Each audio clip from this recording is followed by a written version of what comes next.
Device kecil ini mungkin adalah hal yang sebenarnya bisa lu butuhkan untuk keseharian musik-musik kalian.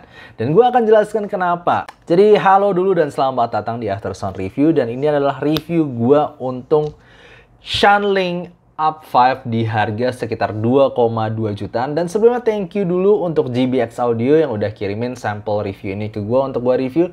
Dan kalau kalian tertarik dengan barang ini bisa cek di Tokopedia, link di bawah. Oke, langsung aja seperti biasa gue bakal breakdown review ini mulai dari build, feature, kemudian sound quality dan juga perbandingannya. Secara build quality device ini kerasa dia pakai bahan yang cukup bagus. Dari depan dan belakangnya sendiri itu dilapisi dengan glass yang melengkung, jadi curved glass. Dan juga bagian pinggir-pinggirnya ini pakai matte aluminium yang juga berasa smooth dan berasa mahal ya. Semua bagian-bagiannya itu nggak ada yang tajam dan berasa rounded ya semua. Jadi nggak ada kotak-kotak tajam begitu. Dan kalian juga dapetin case-nya ini, case leather case-nya ini langsung dari Shuanling-nya sendiri. Dan ini bikin tambah durability yang lebih baik lagi.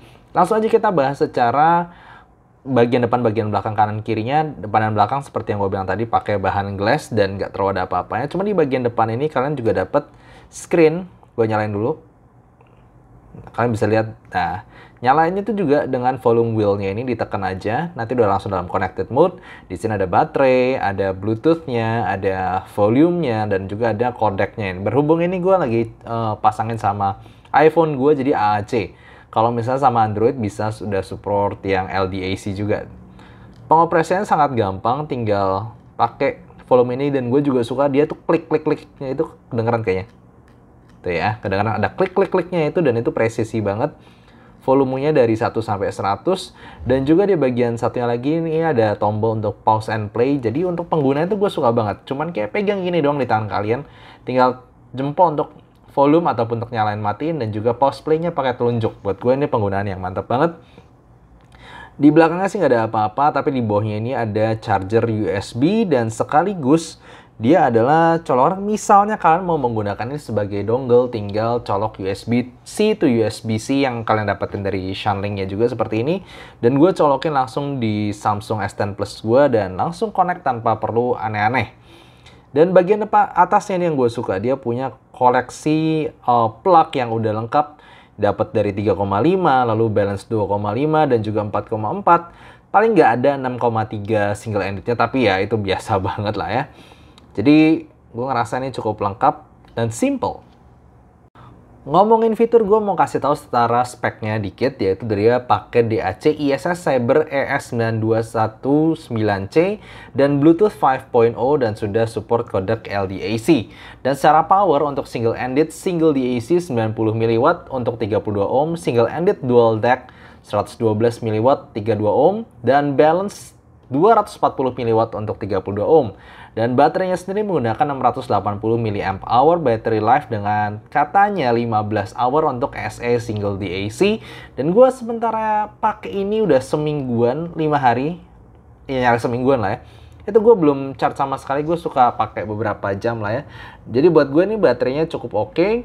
Tapi kalau pakai balance 11 jam. Jadi ya tentunya pakai baterai single ended, single DAC bakal memberikan baterai life lebih lama. Dan juga buat gue ini gampang banget menggunakan sebagai Bluetooth DAC-M ataupun DAC yang tadi gue bisa sebutin, dongle, colokin laptop, komputer, ataupun HP gue itu langsung nyolok dan langsung bunyi. Tapi ya karena gue nggak ada koneksi USB-C to Apple yang kecil begini, jadi gue belum nyobain ke Apple sih sejujurnya. Dan kalian sendiri sebenarnya bisa download untuk Shuanling app di Android. Sayangnya sekali lagi tidak ada di iOS.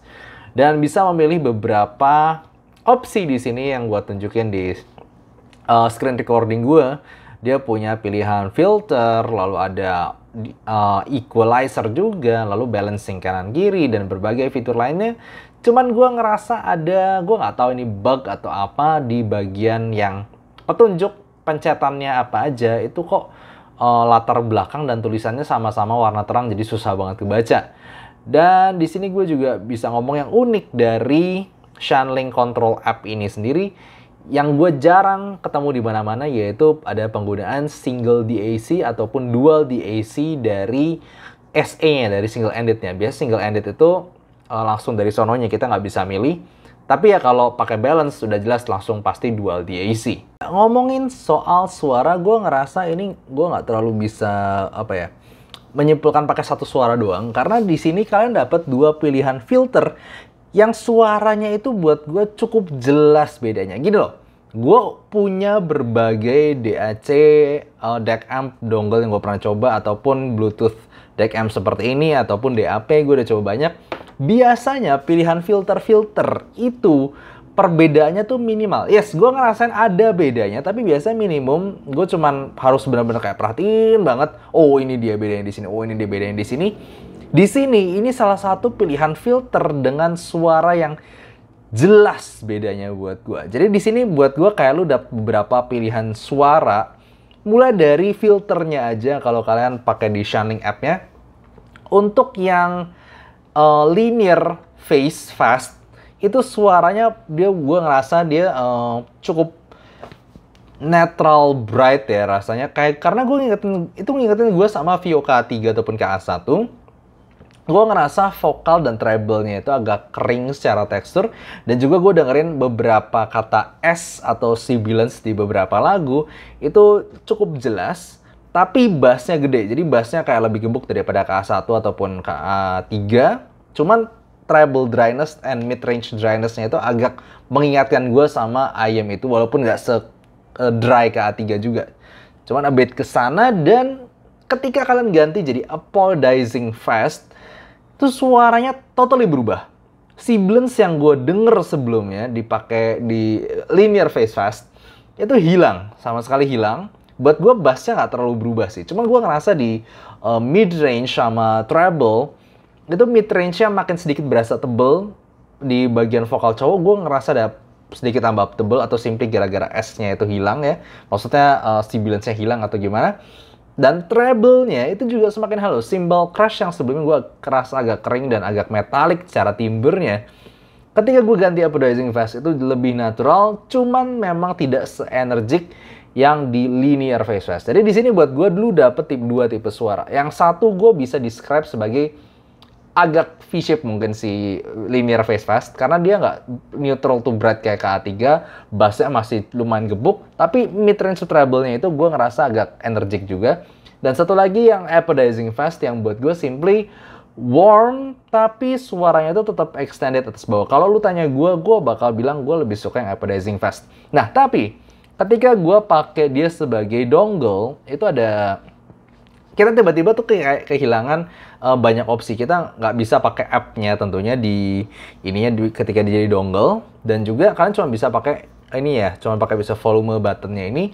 Dan suara yang gue dapat adalah apologizing fast ketika gue pakai ini sebagai dongle. Jadi kalau kalian mau pakai suara yang linear phase fast ya harus pakai Bluetooth modenya.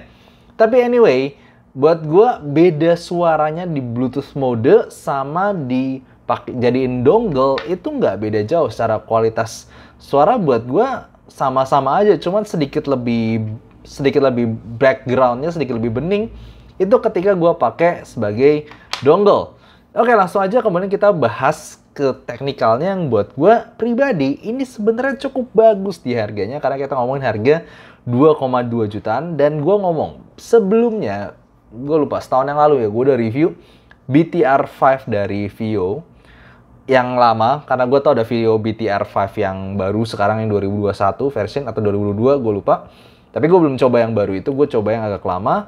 Dan juga gue pernah review dibandingin sama QLEX 5K, dan gue sendiri pribadi lebih suka QLEX 5K dibanding BTR5. Nah, dari situ keluarlah Shanling UP5 ini atau Shanling Up5 ini, yang buat gue perbedaan suaranya tuh jelas. Anyway, lu bisa beli si QLEX 5K ini di Indonesia biasa 1,8 jutaan, ini 2,2 jutaan. Maksudnya perbedaannya itu sekitar 400-500 ribuan mungkin at max. Tapi di Shanling Up5 ini buat gue secara build quality yang udah, ini kan bahasa plastik ya, ini udah lebih mantap build quality-nya, tambah lagi scroll wheel-nya. BTR5 juga nggak pakai scroll wheel, dia masih pakai button, pasti pencetan. Di sini scroll wheel-nya tuh udah berasa enak. Selain itu suaranya juga buat gua ini punya clarity staging yang lebih baik daripada BTR5 yang lama ya, ataupun si QLEX 5K ini. Jadi buat gue level suaranya udah di atas dua-duanya tadi yang generasi lama-lama. Dan kalian dapat 3 pilihan untuk jack di yang di BTR 5 ataupun di QLX 5K itu cuma dapat single ended 3.5 sama 2.5 balance. Di sini kalian dapat 3 macam. Dan juga secara suara gue ngerasa lu lebih bisa pilih di sini. Lu mau yang agak bright, mungkin agak ya, gue nggak ngomong bright banget se-Vio K3. Itu lo bisa pilih yang linear phase fast, lo mau yang lumayan warm di apodizing fast. Dan dua-duanya itu bagus. Dua-duanya nggak ada yang sampai mendem banget atau sampai bright banget. Dua-duanya itu bisa dicocokkan tergantung dengan cans kalian mau apa. Ditambah dengan buat gue stagingnya sama imaging itu paling baik dibandingkan QLX 5K ataupun BTR 5 yang lama. Jadi gampang ya buat gue, kesimpulannya di harga sekitar 2,2 juta ini totally worth it.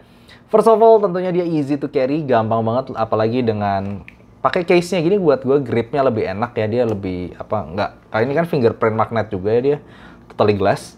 Lalu kemudian lu pegangnya juga enak di jempol, di volume begini, lalu di tangan yang satu lagi di jari telunjuk ini tinggal pause play.